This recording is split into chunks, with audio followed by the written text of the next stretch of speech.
The spouses Diskaya appeared before the commission, and upon the advice of their counsel, they invoked their right to self-incrimination and manifested that they will no longer cooperate with the investigation being conducted by the ICI. Mag-asawang Curly at Sara Diskaya hindi na makikipagtulungan sa Independent Commission for Infrastructure. Pero ICI, sinabing hindi nito apektado ang kanilang investigasyon.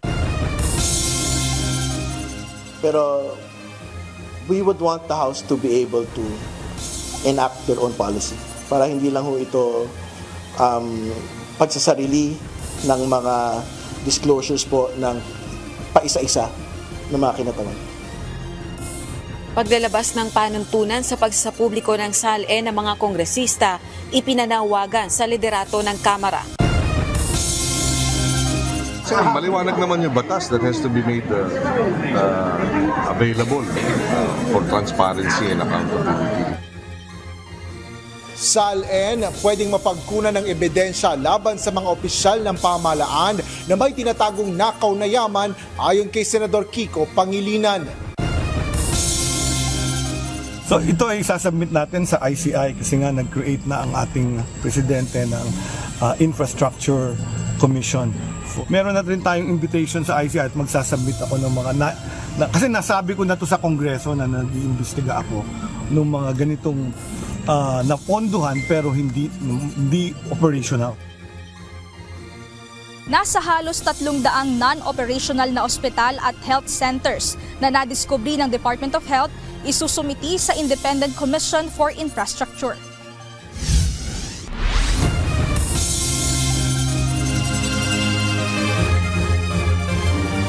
Magandang hapon, Pilipinas at sa buong mundo. Tayo po ay sabayang napapakinggan sa Radyo La Verdad 1350, ang UNTV Radio. At una sa ating mga balita.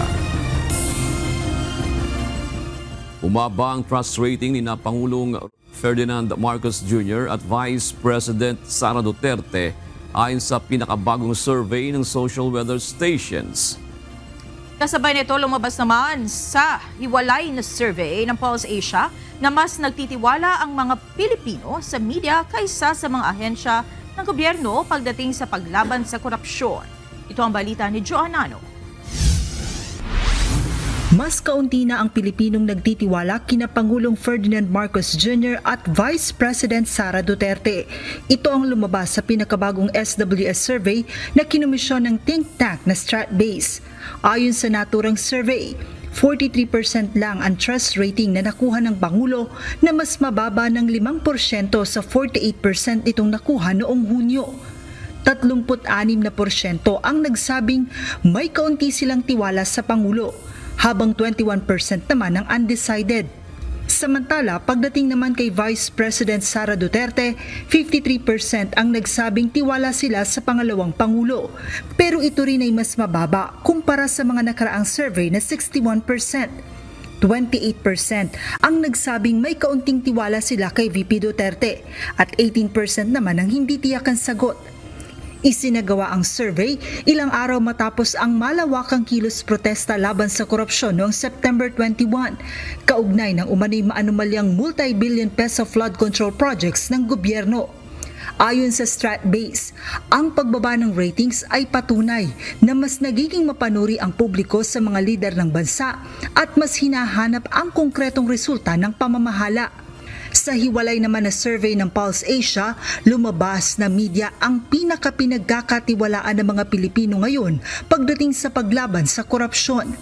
Ayon sa survey, 51% ang nagsabi na malaki ang tiwala nila sa media para labanan ng katiwalian sa pamahalaan. Sumunod na pinagkakatiwalaan ng taong bayan na lalaban sa korupsyon ay ang iba't ibang civil society groups na nakakuha ng 50%. Ayon pa sa Pulse Asia, 37% lang ang nagtitiwala sa Senado, habang 25% naman sa House of Representatives.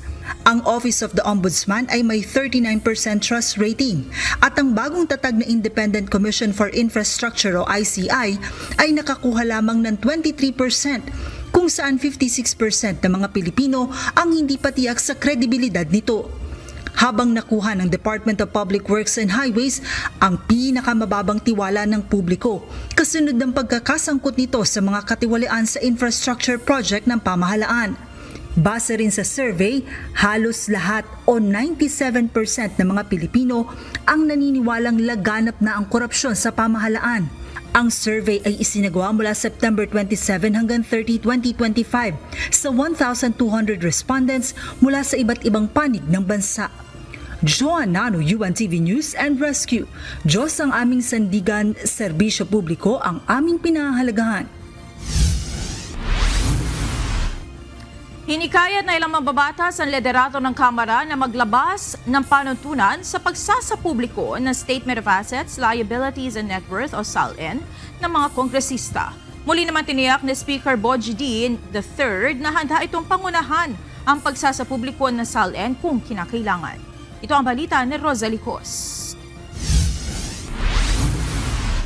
Pero we would want the House to be able to enact their own policy para hindi lang ho ito pagsasarili ng mga disclosures po ng paisa-isa ng mga kinatawan.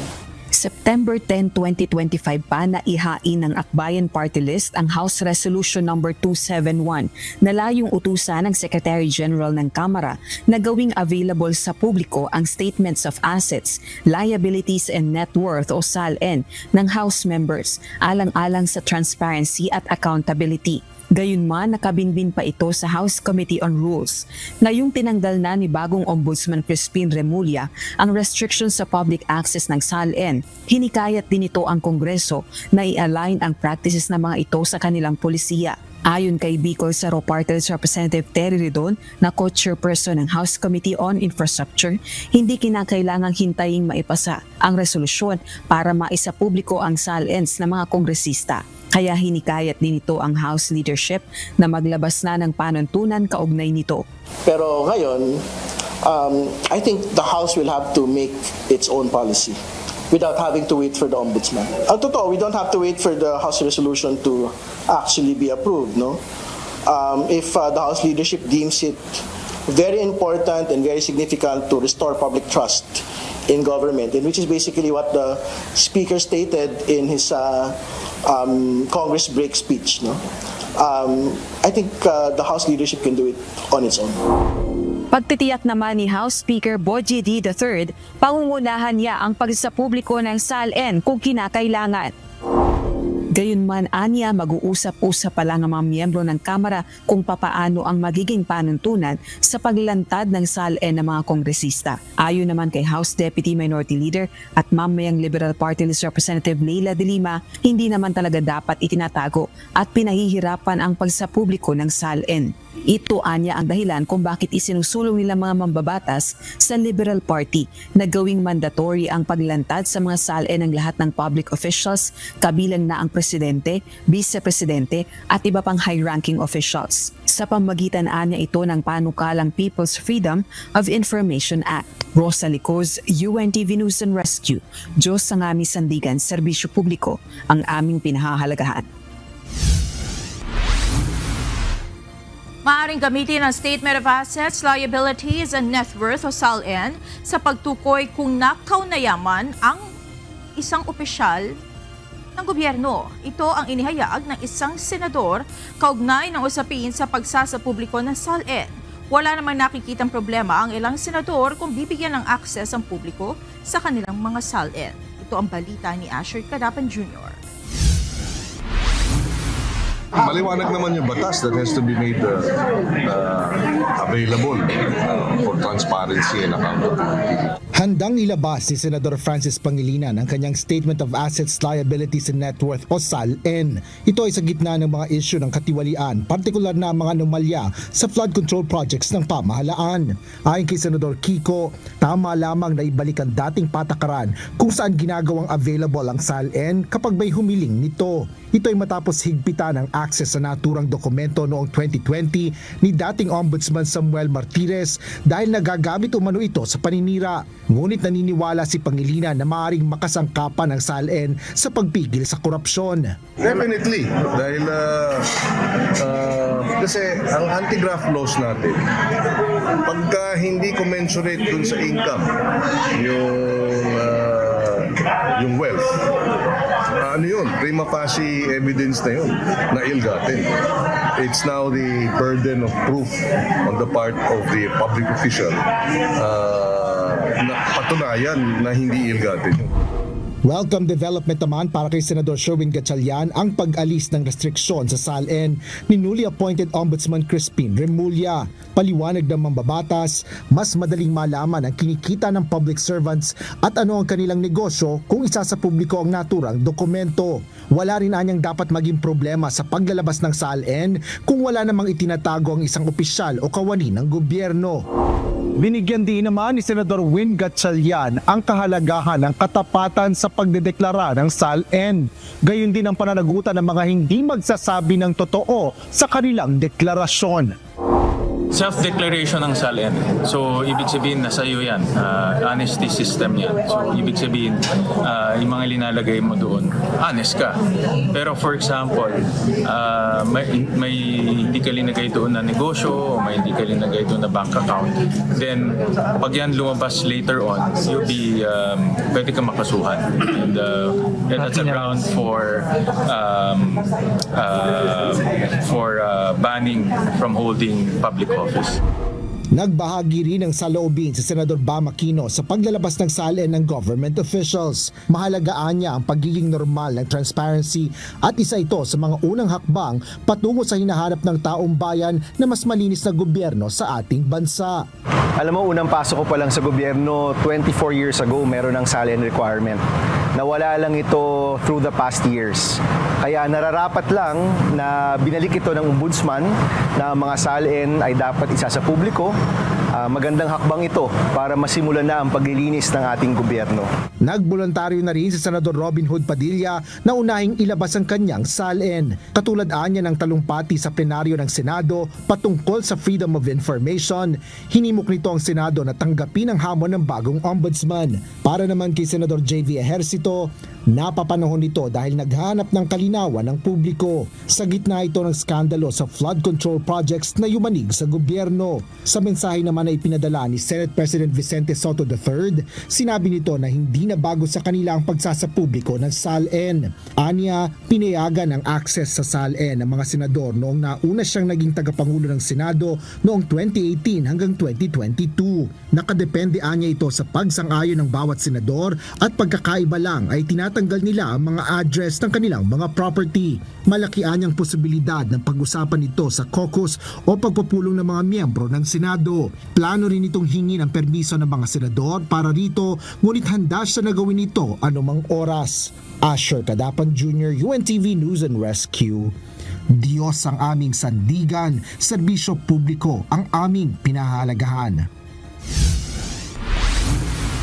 Dinala sa ospital noong Lunes si dismissed Department of Public Works and Highways Assistant District Engineer Henry Alcantara dahil sa pananakit ng kanyang dibdib. Ayon sa Senate Office of the Sergeant-at-Arms o OSA, dinala si Alcantara sa Pasay Medical Center upang sumailalim sa ECG at iba pang confirmatory test. Gayunman, na-rule out ng mga doktor na ito ay muscle spasm lamang. Agad din siyang ibinalik sa Senate Detention Facility noong ding araw ng Lunes at ngayon ay nasa maayos naman ang kalagayan ng kanyang kalusugan. Ayon pa sa OSA, regular rin silang nagsasagawa ng check-up sa lahat ng detainees sa Senado upang mamonitor ang kanilang kalagayan. Binisita kaninang umaga ng Department of Health sa pangunguna ni Secretary Teodoro Herbosa ang isang hindi pa napapaganang Super Health Center sa Marikina City. Pinuna ng kalihim ang mistulang abandonadong pasilidad, gayunman maring itinanggi ng Marikina Local Government na may naging pagkukulang sila sa naturang health facility. Ayon sa DOH, isa lamang ito sa halos 300 non-operational health center na kanilang nadiskubre at planong i-report sa Independent Commission for Infrastructure. Ito ang balita ni Mia Alonzo. So, kita nyo, this is 21 million pesos of your taxes. At hanggang ngayon, 2025 na, matatapos na ang 2025, hindi pa rin siya nagsiservisyo sa kalusugan. Parang manananggal di ba? Yung itaas wala, yung ibaba meron. Masukal, natakpan na ng makapal na damo ang pundasyon at nagmistulan ng haunted ang pasilidad. Ito ang isa sa proyektong Super Health Center ng Department of Health sa Barangay Concepcion 2 sa Marikina City. Personal na binisita ni Health Secretary Ted Herbosa ang lugar kaninang umaga. Dito inihayag ng kalihim na isa lamang ito sa nasa 297 non-operational hospital at health centers na naitala ng ahensya sa iba't ibang panig ng bansa. Ayon sa DOH, 21.5 million pesos ang inilaan na pondo para sa Phase 1 o pundasyon nitong isa sa Super Health Center ng DOH sa Marikina. Subalit natenga hanggang ngayong 2025 dahil wala umanong maayos na turnover na ginawa ang Marikina para maituloy itong Phase 2 ng proyekto. So ito ay isasubmit natin sa ICI kasi nga nag-create na ang ating presidente ng Infrastructure Commission. Meron na rin tayong invitation sa ICI at magsasubmit ako ng mga kasi nasabi ko na to sa Kongreso na nag-iimbestiga ako ng mga ganitong napondohan pero hindi operational. Ayon sa kalihim, isusumitin nito sa Biyernes ang report patungkol sa 297 na non-operational Super Health Center sa Independent Commission for Infrastructure o ICI. Posible pa rin aniya na madagdagan pa ang bilang ng mga ito dahil mayroon pa rin silang namomonitor ng mga incomplete ang operasyon. Samantala, iginiit naman ng lokal na pamahalaan ng Marikina, wala silang naging pagkukulang sa naturang proyekto. Kaya po sinasabi ni Secretary ng DOH, completed yung Phase 1. Natapos naman po talaga ng city. Wala pong itinatago ang city rito. Kulang po yung pondo to finish. Paliwanag ni Marikina City Administrator Mark Castro, ang 21.5 billion na budget ay nakalaan lamang talaga sa pundasyon ng itatayong health center sa Concepcion 2. Giit nito, kulang ang pondong inilaan ng DOH sa proyekto. Kaya po ang Department of Health, tingin ko malaki ang pagkukulang dito kasi hindi nila napondohan ng tama. Nagkulang sila sa monitoring. Kaya nga po ang city, ang gagawin po ng city, naglaan po kami ng 200 million para po makomplete lang ang proyektong ito. Aminado naman ng Department of Health na pagkukulang ng ahensya ang mga naturang haunted hospital at medical center kaya nakalusot sa proyekto ang umano'y insertions. I'd like to say yes, kasi nga, this should have been a well-planned project because the idea is, before you even start, it should have gotten through us.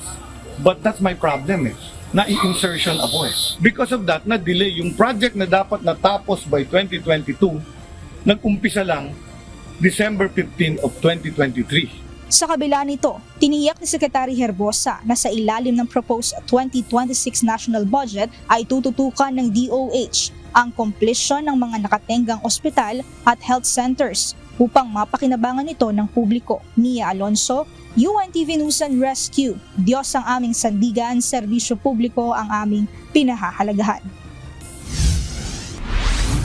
Maariing itinanggi ng Armed Forces of the Philippines ang anilay malisyosong impormasyon na kumakalat ngayon sa social media kung saan inuugnay ang Chief of Staff ng AFP ukol sa maliit na grupo ng mga sundalo na nagtatangkang bawiin ng kanilang suporta sa gobyerno. Ayon sa AFP, walang basihan ang nasabing post at iginiit na walang ganung pahayag at pagkilos mula sa AFP. Giit ng Sandatahang Lakas ng Pilipinas na nanatili silang buo at naninindigan sa pagtalima sa konstitusyon alinsunod sa chain of command. Muling hinikayat ng AFP na maging maingat at huwag basta maniniwala sa anumang mga post na nababasa sa social media.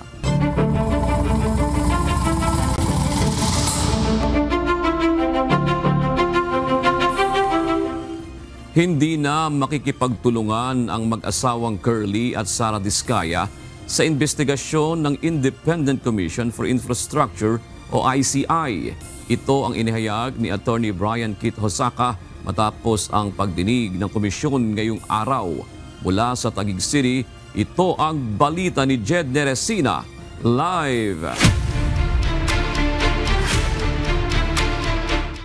Magandang hapon, Jed. Ano ba ang dahilan ng mga Diskaya? Bakit hindi na sila makikipagtulungan sa investigasyon ng ICI. June, ayon kay Attorney Brian Keith Hosaka, Executive Director ng Independent Commission for Infrastructure o ICI, nagbago na ang isip ng mag-asawang Curly at Sara Diskaya matapos umano mapagtanto na ang ginagawa nilang pakikipagtulungan sa independent body ay hindi papabor sa kanila. Ito ang inanunsyo ngayong araw ni Attorney Hosaka matapos ang investigasyon ng komisyon sa maanumalyang flood control projects. Aniya, matapos sumalang sa ikatlong pagdinig ng independent body ang mag-asawa, ay nag-invoke ang mga ito ng kanilang right to self-incrimination.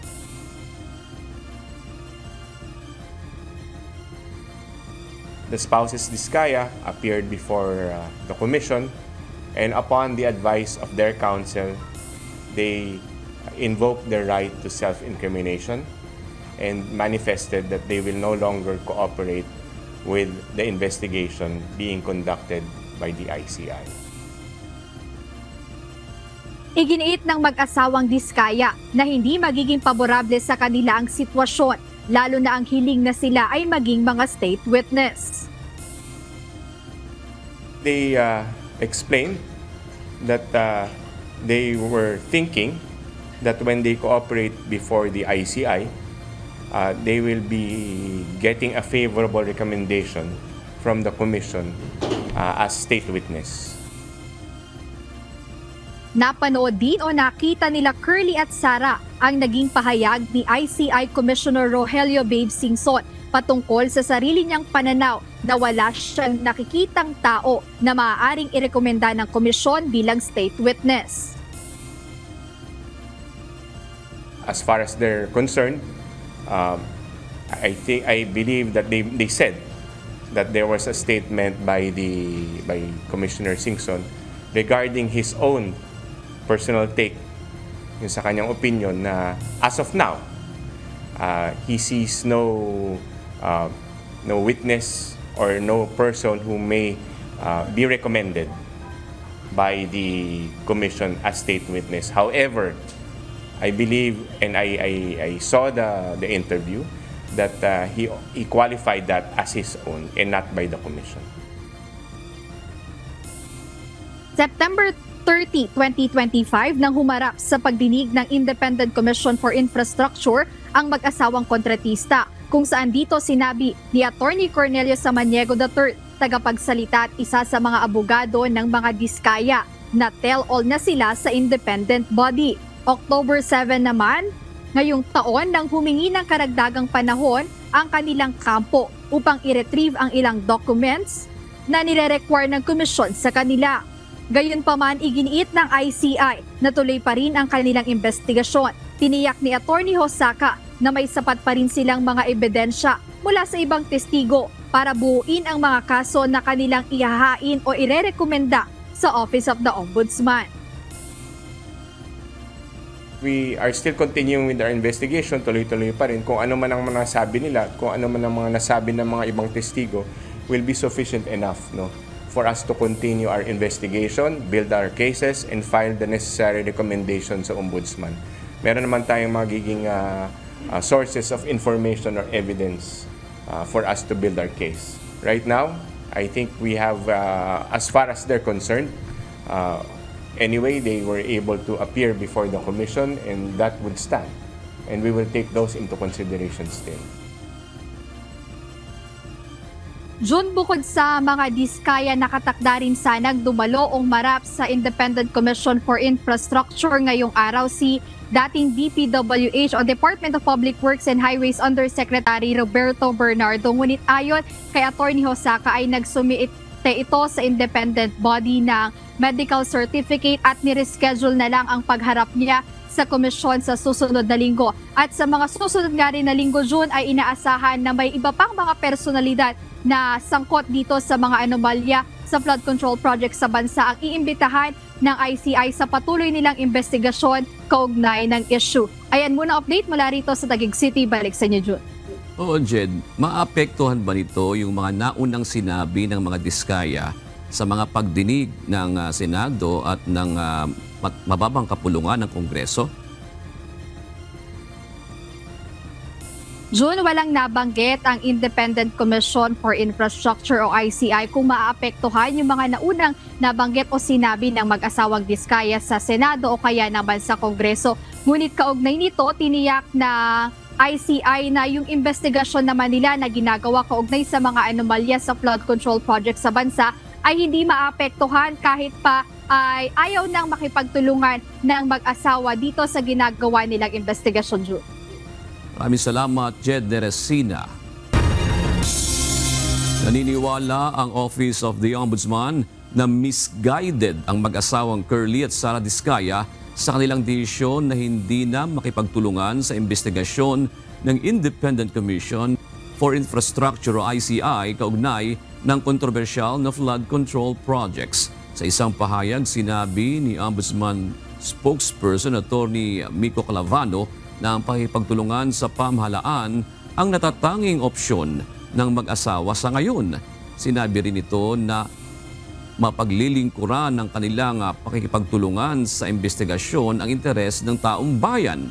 Kabilang ang mag-asawang Diskaya sa top 15 contractors na sinasangkot sa maanumalyang flood control projects ng gobyerno.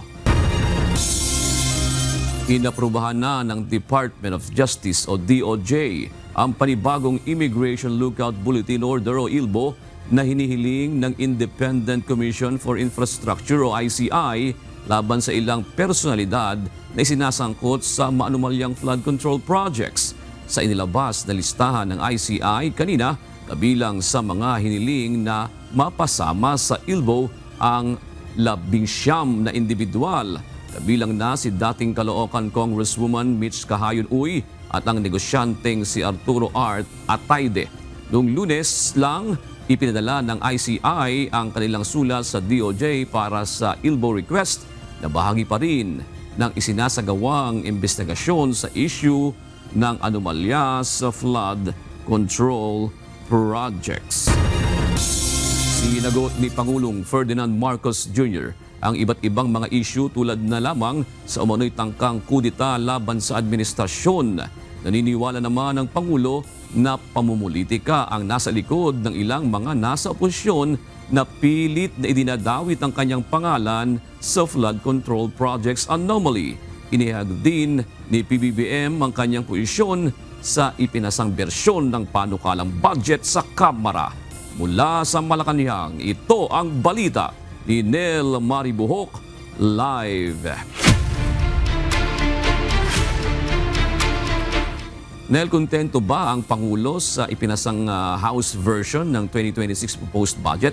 At ano ang kanyang reaksyon sa mga development ngayon sa usapin sa anomalya sa flood control projects? Yes, June, kontento naman si Pangulong Ferdinand Marcos Jr. dun sa ipinasang bersyon ng Kamara dito sa 2026 proposed national budget. Ayon kay Pangulong Marcos, personal niyang tinutukan ang preparasyon ng 2026 budget at nakita naman niya na nakaayon sa programa ng administrasyon ang ipinasang budget ng Kamara.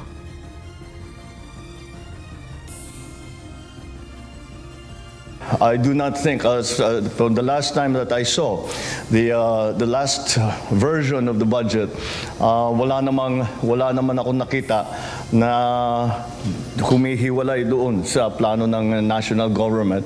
Kaya't hindi siguro kailangan mag-veto. Pero tignan natin kasi hindi pa tapos ang proseso. Dadaan pa sa Senado yan, dadaan pa sa BICAM. Inihayag rin ng Pangulo na mas magiging transparent ngayon ang bicameral conference para sa pagpapasa ng budget. Ayon kay PBBM, ito ay ila-live stream para makita ng publiko. Batay ito sa kanilang kasunduan ng liderato ng Kongreso. And to further encourage transparency, I intend to live stream the BICAM. So that's what I told them already. There is no more small committee. Yung dating ginagawa that they have a BICAM, then they suspend, and there's a small committee. Wala nang small committee. I have the agreement of the Senate President and the Speaker na ganun ang gagawin natin. We will live stream the entire process so that if there are questionable, shall we say, insertions or additions or all that, it will also be clear who moved, who made those changes or who proposed those changes. Ukol naman sa patuloy na protesta laban sa korupsyon at umanibantang kudeta, naniniwala ang Pangulo sa patuloy na suporta ng iba't ibang grupo sa kanyang administrasyon. Sa kabila nito, ayon sa Pangulo, patuloy ang kanilang pakikipag-usap para malaman ang reklamo o inaing sa pamahalaan. So, when you ask me how confident I am, all I can say is that in our assessment, we are still very much, the administration is still very much on solid ground in terms of support from the different sectors of society.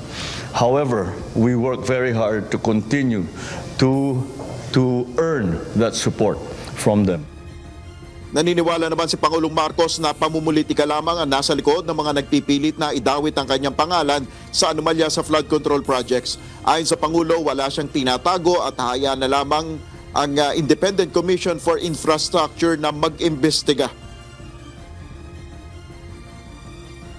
Wherever it may lead, sinabi ko na nga yan, wala naman tayong tinatago, wala tayong malakas.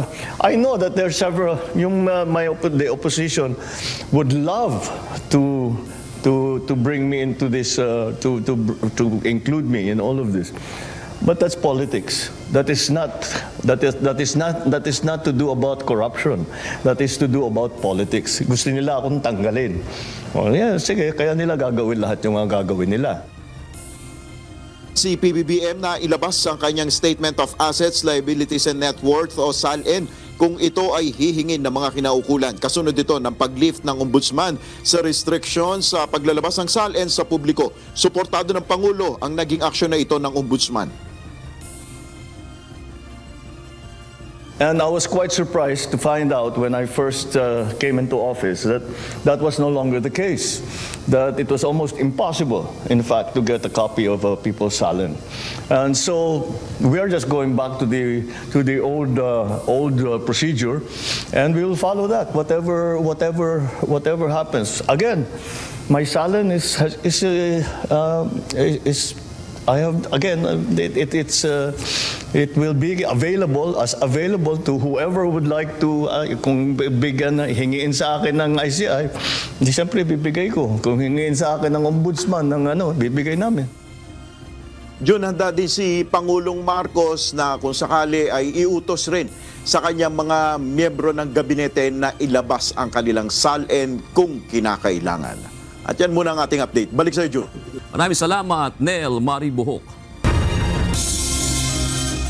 Pinigyang diin ni Vice President Sara Duterte na walang epekto kung sino ang magiging prosecutor sa kaso ng kanyang ama na si dating Pangulong Rodrigo Duterte sa International Criminal Court o ICC.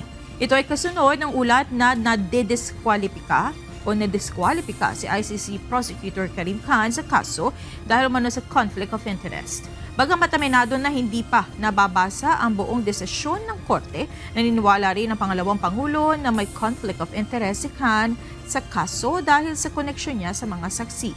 Si Khan ay naging bahagi ng legal team na kumakatawan sa mahigit 100 biktima umano ng drug war sa ilalim ng administrasyon ni dating Pangulong Duterte. Gayunman, iginit ni VP Sara na hindi mahalaga kung sino ang magiging taga-usig kung hindi ang paghahanda ng kampo dating Pangulo laban sa mga posibleng ebidensya at testigo ng prosekusyon. Matatanda ang hiniling ng defense team ni Duterte noong Agosto ang disqualification ni Khan sa kaso. Hindi ko po nababasa ang papel kung ano yung laman ng desisyon ng disqualification. Pero ang pagkakaalam ko po ay meron talaga siyang conflict of interest dahil meron siyang mga representasyon noon sa mga alleged or supposed witnesses. Nagpahayag ng pagdududa si Vice President Sara Duterte sa mga balitang itatalga umano si Presidential Communications Office o PCO Undersecretary Claire Castro bilang susunod na kalihim na Department of Justice. Ayon kay VP Duterte, hindi niya kilala si Castro at hindi rin naman malinaw kung ano nga ba ang nagawa nito para sa bansa o sa larangan ng batas upang maging karapat-dapat sa posisyon. Tinuligsa rin ng Vice Presidente ang kakayahan ni Castro bilang tagapagsalita ng Pangulo at sinabing nagdudulot umano ito ng kahihiyan sa bansa.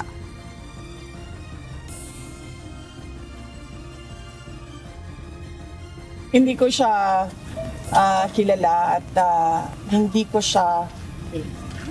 alam kung anong nagawa niya para sa bayan, para siya umabot. At hindi ko nagawa kung ano yung hindi ko alam kung ano yung nagawa niya para sa legal circles and legal community and judicial system para siya maupo ng Department of Justice Secretary. Nauna na itinanggi ni Castro ang mga espekulasyon na siya ang napiling susunod na Justice Secretary.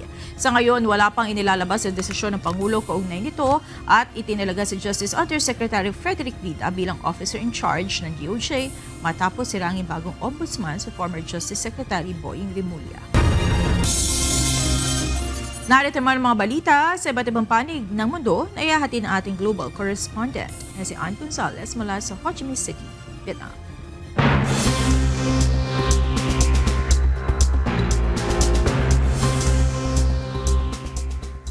Magandang gabi, Monica. Ibinalik ng Hamas ang ilan pang bangkay ng mga bihag sa Israel nitong Martes matapos magbanta ang Israel na babawasan nito ang humanitarian aid na papasok sa Gaza dahil umano sa paglabag ng grupo sa kasunduan sa tigil putukan. Ayon sa Israeli military, 4 na kabaong na mga hostages ang itinurn over ng Red Cross sa hilagang bahagi ng Gaza bago dalhin sa Israel para sa pagkakakilanlan. Kasabay nito, muling nagpakita ng puwersa sa Gaza ang mga armadong tauhan ng Hamas. Sa isang video na kumalat nitong Lunes ng gabi, makikita ang hinila ng Hamas ang 7 lalaki.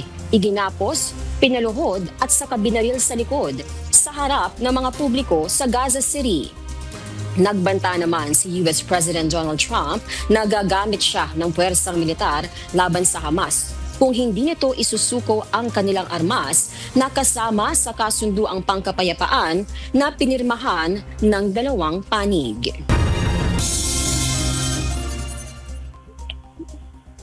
Hawak na ngayon ng militar ng Madagascar ang pamumuno ng bansa matapos makumpirmang umalis na ng bansa si Madagascar President Andry Rajoelina. Kasunod ng ilang linggong kilos protesta na pinangunahan ng mga kabataang Gen Z.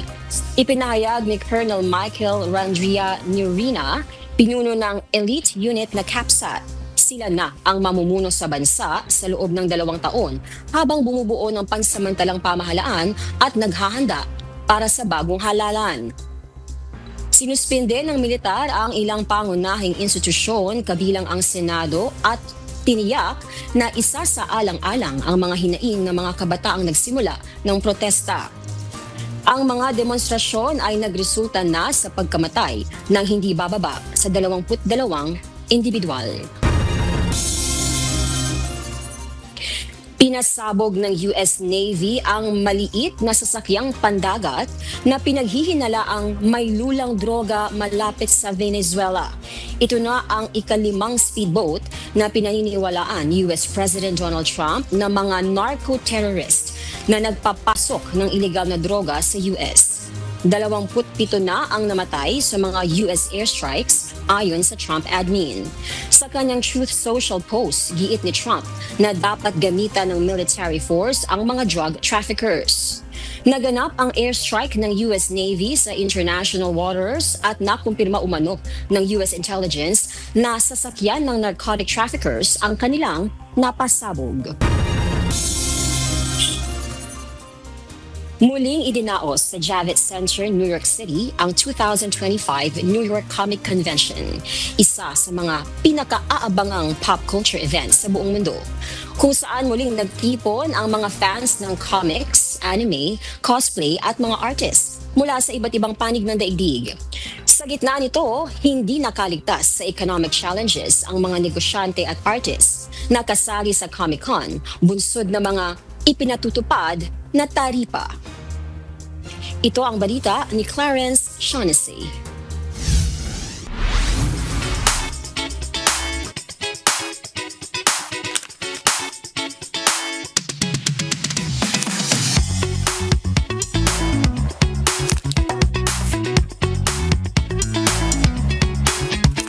Nandito tayo ngayon sa Javits Center sa New York City kung saan ipinagdaraos ang 2025 Comic Convention, ang pinakamalaking pop culture event sa Estados Unidos. Mahigit 250,000 fans ang dumalo sa taunang event na ito upang ipagdiwang ang comics, anime, movies at video games. Mula sa mga cosplayers na nakaayos gaya ng kanilang mga paboritong characters hanggang sa mga booth na puno ng merchandise, posters at figurines, ramdam ang enerhiya at saya ng mga tagahanga. I'm cosplaying is Goju. Honestly, in my opinion, I feel like he's the strongest character in the whole entire anime universe. Hindi lang kasayahan ang hatid ng event na ito. Para sa ilang mga negosyante at artist, ito rin ay pagkakataon upang ipakita ang kanilang mga produkto. Sa kabila ng mga hamong dulot ng tariffs at inflation, lalo na sa mga inaangkat na produkto mula sa ibang bansa. Well, it's interesting with us being a Japanese company, even though we have an office here in Torrance, California. The tariffs did impact us. We had to pay an additional 15% tariff on our products, so we did have to raise our price to our consumers by about 7.5%. I will tell you though, I was surprised with the Comic-Con. We didn't raise our prices here. We kept our prices the same. For me, I do a lot of in-house manufacturing, so as far the tariffs had kind of already hit in the beginning of the year. Sa kabila ng mga hamon, patuloy pa rin nagpapakita ng positibong pananaw ang mga negosyante at mga artista. Anila, ang susi sa tagumpay ay ang patuloy na pagpapaunlad ng sariling kakayahan. Kasabay nito, nagbahagi sila ng mga payo at inspirasyon sa iba. The best thing to do is just practice, get good at your skill, and then get to the point. And also I would say network a lot, because it's all about the people you know that could potentially get you where you want to be. My advice is to get involved. First step is to just find a company that you like, and then offer to help work for them. Get your name out there, get your name into them. Sa pagtatapos ng araw, maraming tagahanga ang umalis ng may ngiti sa mukha, bit-bit ang mga souvenirs, autographs, at higit sa lahat, inspirasyong mula sa mga artist kasama na ng mga Pilipino na patuloy na ipinagmamalaki ang kanilang talento sa international stage. Clarence Shaughnessy, UNTV News and Rescue. Diyos ang aming sandigan, serbisyo publiko ang aming pinahahalagahan.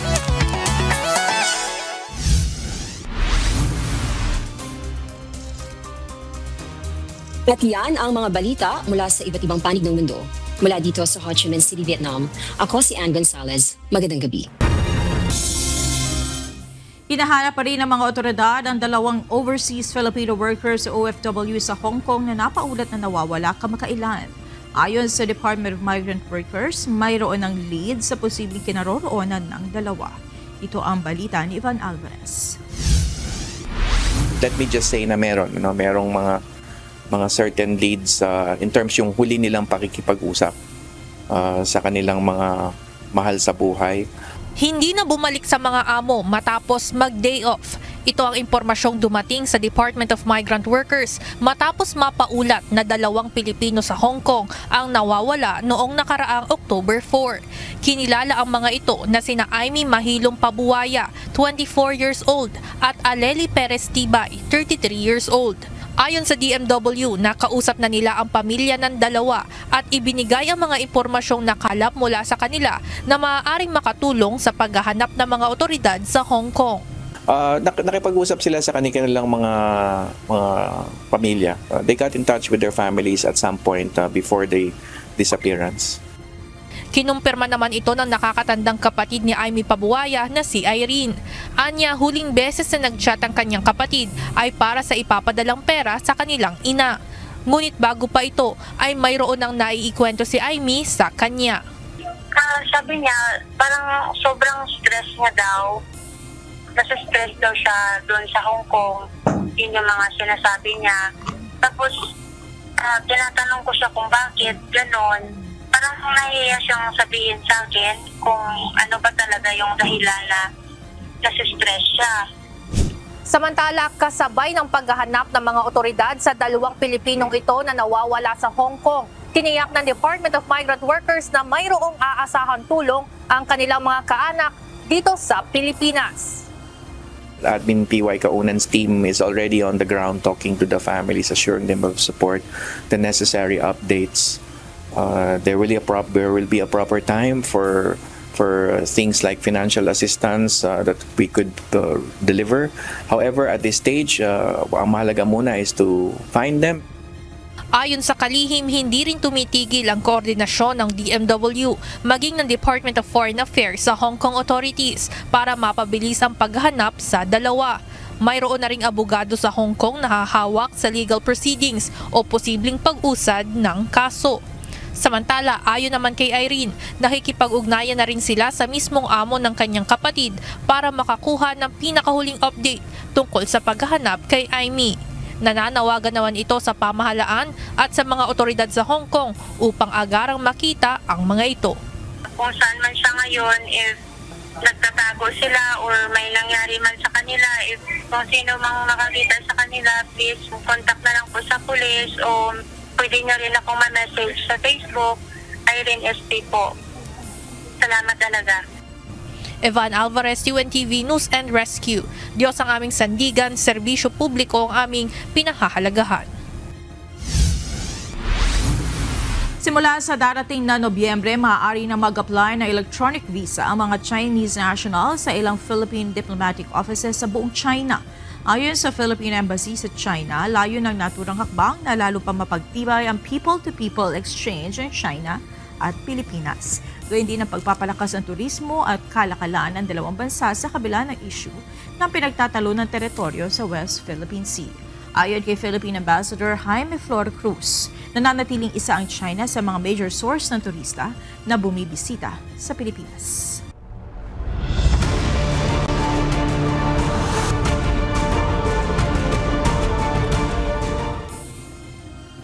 Muling pinalilikas ang ilang mga residente mula sa barangay Punta sa San Remigio, Cebu na pansamantalang nanunuluyan ngayon sa mga tent. Pinaalis sa mga ito dahil nakatayo ang kanilang tent malapit sa mga bitak na lupa na idinulot ng malakas na lindol, dagdag pa ang mga nararanasang aftershocks doon. Paliwanag ng Mines and Geosciences Bureau Region 7, lubhang mapanganib na manatili doon ang mga residente. Ito ang balita ni Irish Madelo. Kami kako asami an ibutang ana kay kana diha temporary pa man gud na kana huwat lang gid sa kanang hinabang. Isa si Aling Josephine Kataga sa mga biktima ng lindol sa Northern Cebu na pansamantalang nanunuluyan ngayon sa tent na kanilang itinayo doon. Aniya mayroon naman silang natatanggap na supply ng bigas at makakain, gayon man wala pa umano silang natanggap na abiso hinggil sa posible nilang mapaglipatan matapos na mawas ng malakas na lindol ang kanilang mga bahay. Ako sa mga kanang dili lang pupunta kay layo ma'am. Kana og tagaan man gani mi no kay ang akong ba og layo man gani mi ibutang. Akong ba na naam ko diri nagtrabaho ni layo kay ulian. Kana akong kan ba nga tagan man gani mi na nagbalik kanang duol ra pud taos trabaho sa bana. Dahil sa nawasak na ng lindol ang kanilang mga tirahan, nagtayo na lamang ng tinagawa sa trapal si Nanay Josephine. Pero ang problema, malapit ito sa biksalupa na idinulot ng lindol. Gaya ni Aling Josephine, ganito na ang kalagayan ni Julius Asingwa. Umaapila si Julius ng tulong para sa kanilang malilipat dahil hindi naman aniya maaari na magtagal sila sa tent dahil mahirap ang kanilang sitwasyon doon. Ako may pabuyan na, ako may bawang asami ilo.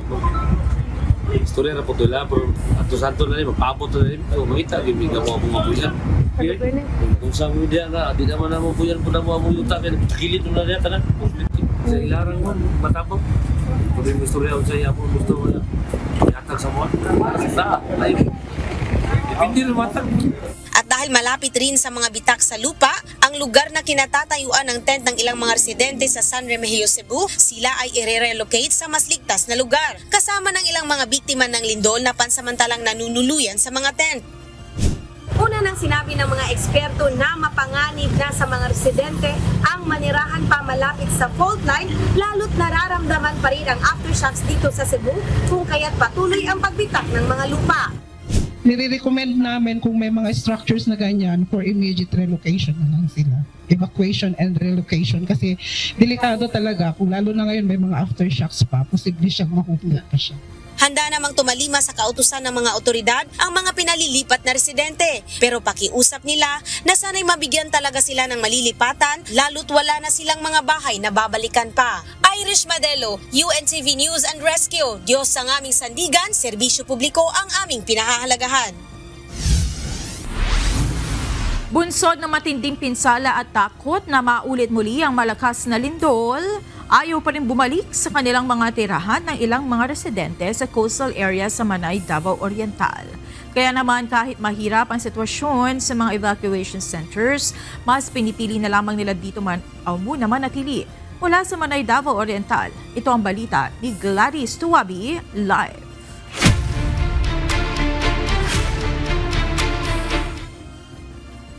Gladys, kung takot nang bumalik sa tabing dagat ang mga residente dyan, sila ba ipapayag na sakaling alukin for relocation ng pamahalaan? Monica, may mga residente na payag na bigyan ng relokasyon upang hindi na sila mangamba sa posibilidad ng tsunami at para na rin sa kaligtasan ng kanilang pamilya.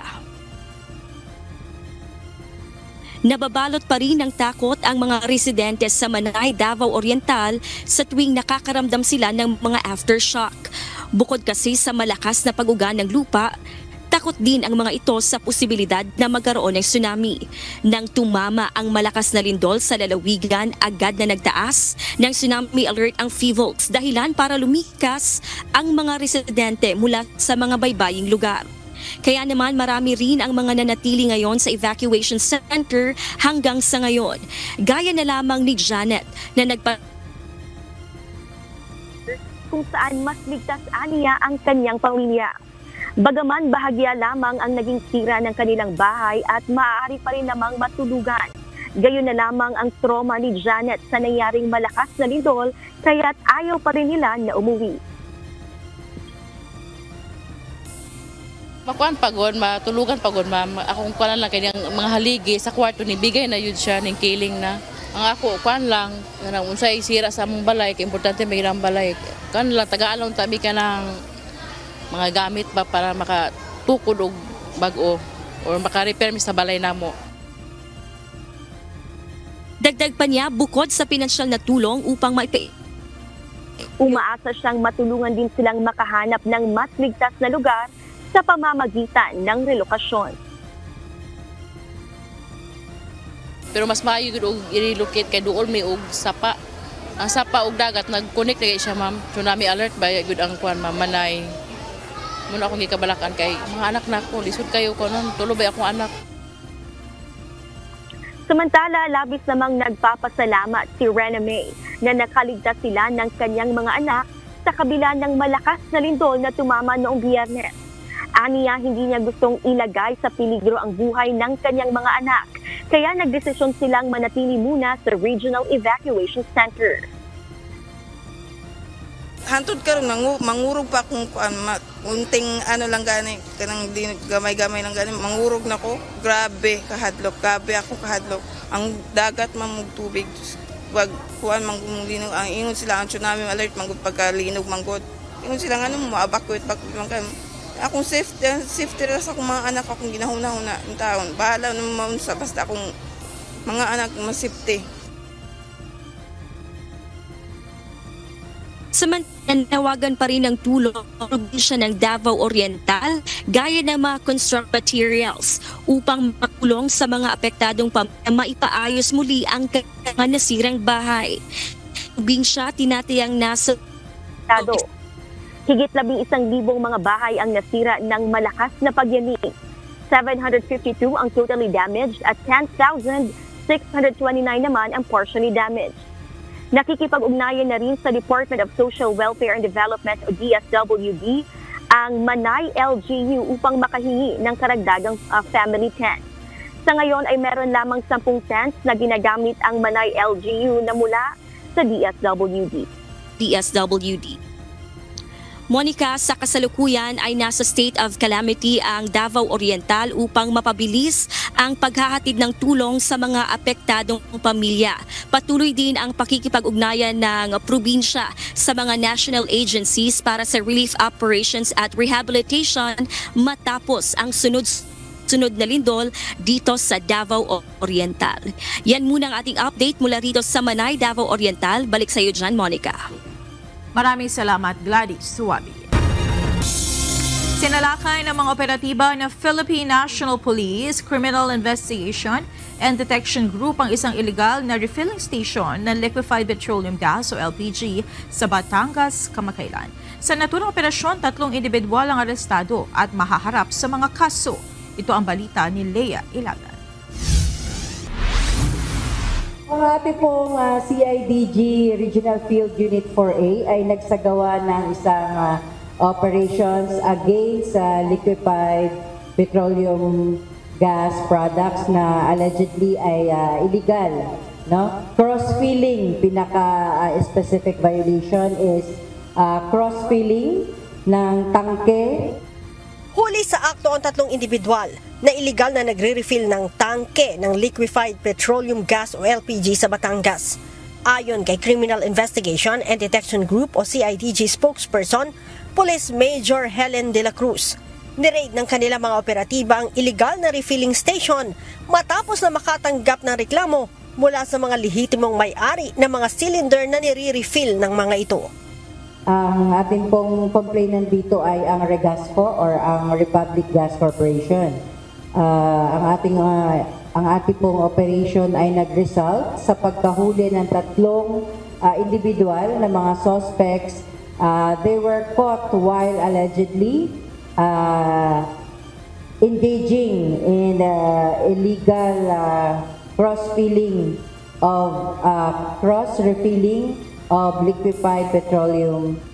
Sa pagpasok sa warehouse, tumambad sa mga operatiba ang halos 200 tangke ng gas na walang laman, refilling machine, compressor at mga equipment sa pagsasagawa ng cross-refilling. Kabilang din sa nadatnan sa lugar ang isang trailer bullet truck na naglalaman ng nasa 38,000 litro ng LPG.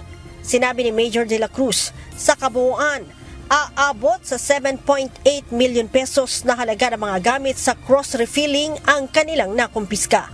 Paliwanag ng opisyal, bukod sa delikado ang ginagawa ng naturang refilling station, wala din itong permit mula sa Department of Energy. If there is no license to operate, wala pong, hindi po natin nare-regulate. So, yung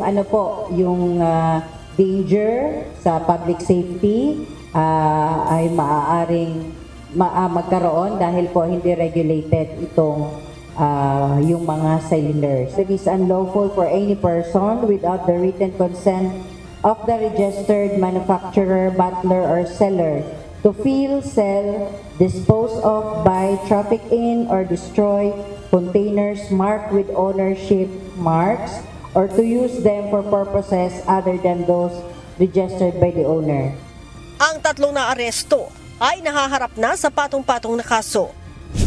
Bukod sa naaresto mga tauhan, hinahanap na rin ng CIDG ang mismong may-ari ng illegal na refilling station. Sila ay nahaharap sa mga reklamong violation po ng RA 5700, 5700, ito yung unlawful use, possession of cylinders, and Section 153 of our Republic Act 8293. Ito yung Section 153 is the trademark infringement. And Section 168, unfair competition of the RA 8293, the Intellectual Property Code of the Philippines, because na-violate po yung kanilang trademark, nagamit po, no? Na hindi naman nila inauthorize, nandun yung mga tangke ginagamit. Paalala ng CIDG sa publiko, huwag tangkilikin ang mga illegal na refilling station na nag-aalok ng mas murang halaga dahil posibleng maging kapalit nito ay disgrasya. Lea Ilagan, UNTV, News and Rescue. Diyos ang aming sandigan, serbisyo publiko ang aming pinahahalagahan.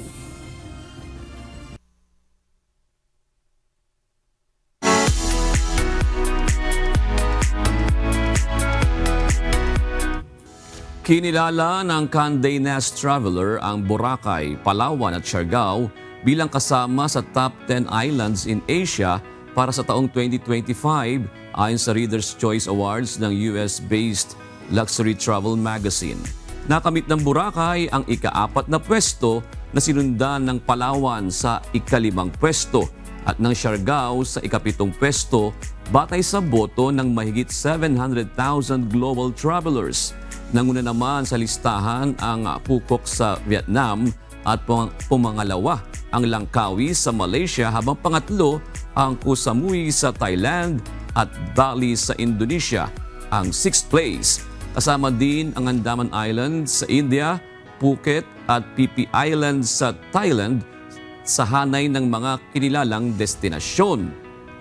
Nagpasalamat naman si Department of Tourism Secretary Cristina Frasco sa mga bumisita at bumoto at sinabing ang pagkilalang ito ay patunay ng ganda, tatag at malasakit ng mga Pilipino sa pangangalaga ng kalikasan at turismo. Dagdag pa ni Frasco, ang pagkakasama ng mga naturang isla sa listahan ay patunay ng tagumpay ng kampanyang Love the Philippines at panawagan sa lahat ng travelers na itaguyod ang responsableng turismo upang mapanatiling buhay at likas ang kagandahan ng bansa.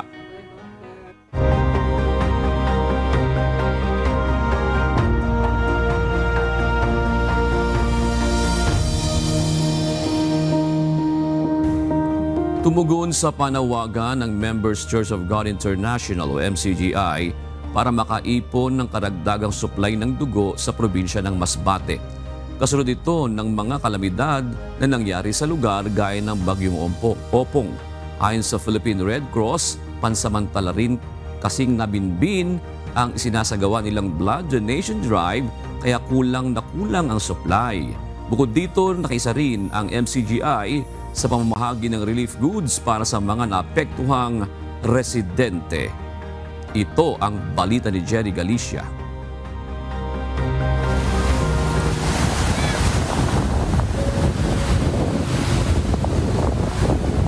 Umabot na sa mahigit 150 pamilya o mahigit 600,000 individual ang naapektuhan sa pananalasa ng Bagyong Opong kamakailan sa lalawigan ng Masbate. Dahil rin sa nangyaring kalamidad, naudlot ang mga nakatakdang schedule ng blood donation activities ng Philippine Red Cross sa lalawigan. Dahil dito, nakararanas ngayon ng kakapusan sa supply ng dugo ang mga ospital sa isla, lalo na para sa mga pasyenteng nasa critical na kondisyon. Ang pagdodonate ng dugo ay isang napakahalagang activity kasi nakakatulong po siya mag-save ng buhay. Lalo na po ngayon sa panahon ng disaster, yung mga ibang blood donation activity po namin ay hindi po na ituloy dahil lahat po ay busy sa disaster response. So ito pong blood donation natin with MCGI ay isang napakalaking tulong para tayo ay magkaroon ng sapat na supply ng dugo kahit panahon ng disaster.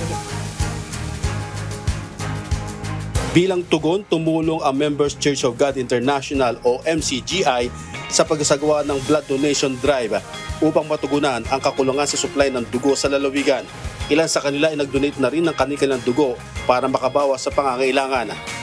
Ito po ay napakahalaga po dahil isa po sa utos ng Diyos na naituro po sa atin ng kapatid na Eli at kapatid na Daniel na ibigin ang kapwa-tao. Kasi ito pong pag-donate ng dugo po, una po ay beneficiary po ito sa ating kaluluwa, paggawa ng kabutihan, at makakatulong po ito sa ating kapwa-tao na nangangailangan ng partnership ng Philippine Red Cross at MCGI ay talaga pong masasabing natin napakalakas dahil sa kahit po dumaan yung Bagyong Opong, tuloy-tuloy po ang commitment ng MCGI na magkaroon ng blood donation. So ito po ay nagpapakita lamang na tayo po ay may malakas na partnership at may malakas na commitment para po sa taong bayan na makatulong.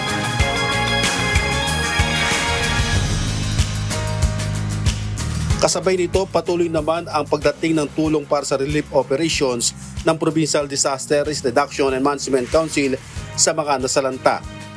Tumugon rin ang MCGI sa kailangang manpower para sa paghahakot at distribusyon ng mga donasyong ipapadala sa mga apektadong lugar. Si MCGI, sir, is marami kayo. Mas napapabilis yung trabaho, lalong-lalo na sa pag-hauling. Yung malaki yung naitulong ninyo sa amin talaga. Sir, mas mapadali yung pagdating ng mga tulong sa mga LGUs nila. Kasi exhausted na lahat. Pati yung mga men in uniforms natin, exhausted na lahat. Kaya sir, malaking tulong na nag-volunteer talaga kayo, pumunta kayo doon sa EOC para isubmit yung mga sarili ninyo na magtulong sa amin dito, sir. Kaya maraming salamat. Tinatayang nasa 2,000 piraso ng yero, 48 family packs at 60 butane stoves ang pinagtulong-tulungang imababa mula sa cargo truck ng mga volunteer ng MCGI. Medyo mabigat po pero masaya po ang aking kalooban dahil nakikita ko po ang mga kapatid at mga kasamang volunteers na nagtutulong-tulong upang mapadali po ang paggawa. Katuwang din sa relief operations ang Masbate Maritime Police at Bureau of Fire Protection. Ang trabaho talaga kailangan magtamang-tamang tayo. Ibig sabihin magtulong-tulong po tayo. Dahil po ngayon may kalamidad, kailangan po tayo magtabang sa mga tao na pwede natin.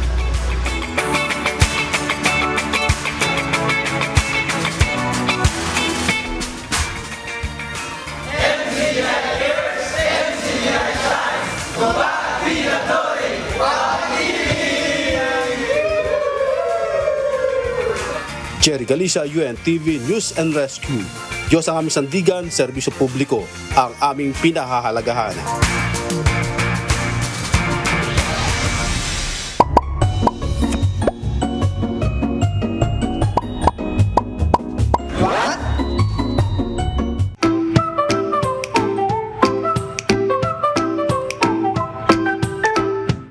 Alam nyo ba, ayon sa mga eksperto, natuklasan nila na ang pagsasayaw daw ay mas epektibo pa sa mga antidepressant sa pagtanggal ng depression.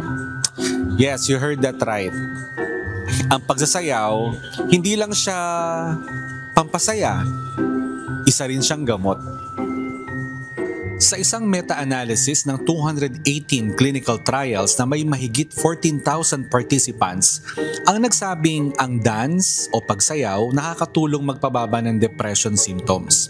Mas epektibo pa kaysa paglalakad, yoga o strength training. Ayon kay Dr. Michael Noetel ng University of Queensland, ang kombinasyon ng music, movement at social interaction ang nagbibigay ng kakaibang boost sa utak. Habang sumasayaw, naglalabas ang katawan ng dopamine, yan ang feel-good chemical, endorphins, pain relievers, at oxytocin, ang bonding hormone. Ito yung happy cocktail na natural na gamot sa lungkot. Mas malakas pa ang epekto kung sumasayaw ka kasama ng iba. Kapag sabay-sabay gumagalaw ang mga tao, nagkakaroon ng tinatawag na interbrain synchrony. Ibig sabihin, nagkakakonect pati mga utak natin. Ito ang dahilan kung bakit nakakagaan ng loob ang mga dance class, street dance, o kahit yung sabay-sabay na pagsayaw. Ang simpleng galaw ng katawan, nagiging therapy at community healing. Sabi nga ni Dr. Julia Christensen mula sa Max Planck Institute, dance is a language of the body. Kapag hindi mo masabi ang nararamdaman mo, maaari mo itong mailabas sa pamamagitan ng paggalaw o pagsayaw. Kaya nga ang sayaw, therapy rin sa emosyon, hindi lang sa katawan. Hindi mo naman kailangan na maging isang professional dancer. Kahit simpleng indak o zumba sa park, malaking tulong na po yan. Kaya next time na makaramdam ka ng lungkot, huwag mo muna patugtugin yung mga sad playlist mo. Subukan mong umindak, sumayaw, gumalaw, at baka gumaan ang iyong pakiramdam. Sana may natutuhan kayo at laging tatandaan, mapalad ang tao na nakakasumpong ng karunungan at ang tao na nagtatamo ng kaunawaan.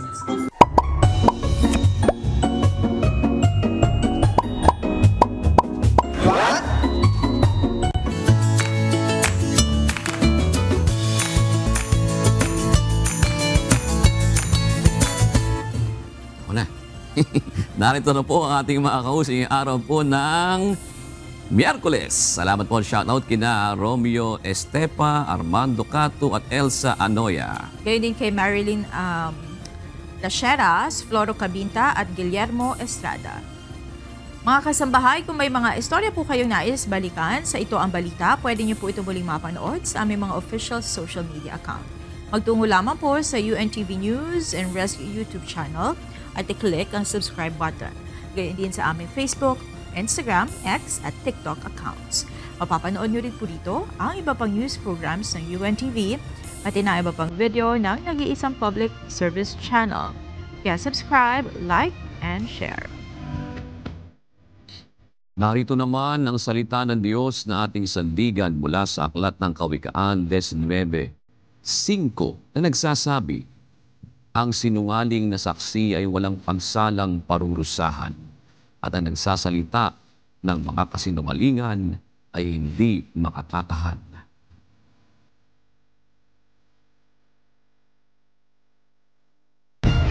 At yan ang naging kabuuan ng ating balitaan ngayong gabi.